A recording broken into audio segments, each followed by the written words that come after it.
Seorang pemuda bernama Yusuf Saputra, 20, warga Dusun Parangbodong, Desa Bodia, Kecamatan Galesong, Kabupaten Takalar, Sulawesi Selatan, mengaku mengalami kekerasan dan pemerasan yang diduga dilakukan oleh oknum anggota kepolisian.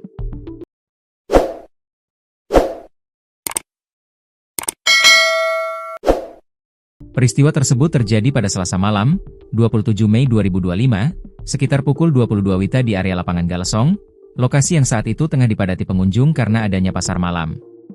Dalam keterangannya kepada awak media, Yusuf mengungkapkan bahwa ia dipaksa masuk ke dalam mobil oleh sejumlah pria yang mengaku sebagai anggota kepolisian dari Satuan Sabara Polrestabes Makassar.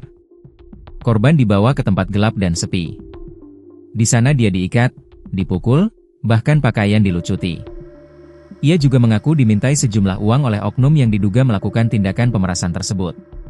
Saya lagi nongkrong di lapangan, tiba-tiba sekitar 6 orang datang, lalu menodongkan senjata ke kepala saya lalu langsung pukuli saya.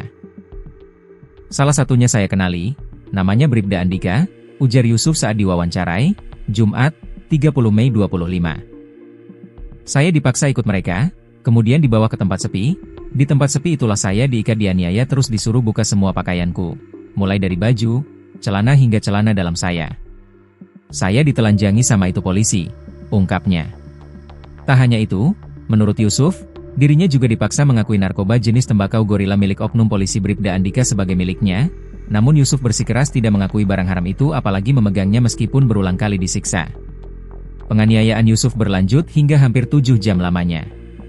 Menurut pengakuannya, ia baru dilepaskan setelah pihak keluarganya diperas oleh oknum tersebut. Awalnya mereka minta uang 15 juta rupiah, tapi keluarga saya tidak punya uang sebanyak itu. Lalu mereka turunkan jadi 5 juta rupiah, tetapi tetap ditolak karena tidak sanggup, terang Yusuf. Yusuf kemudian dilepas setelah oknum polisi dan rekan-rekannya meminta berapa saja yang bisa disiapkan keluarga Yusuf. Akhirnya mereka minta berapa saja yang ada. Karena keluarga takut saya terus disekap dan dipukul, keluarga saya terpaksa beri uang 1 juta rupiah, ungkap Yusuf. Yusuf mengatakan uang tersebut diberikan langsung ke pelaku bernama Andika melalui Ismail, teman dari tantenya Yusuf yang juga seorang polisi. Itu Bribda Andika tidak mau ketemu secara langsung sama tanteku sehingga tanteku minta tolong sama Ismail, temannya tanteku yang juga seorang anggota Brimob Pak Baeng-Baeng untuk memberikan uang 1 juta rupiah langsung ke tangan Andika, pungkasnya. Kalau tidak dikasih, saya terus disekap dan disiksa.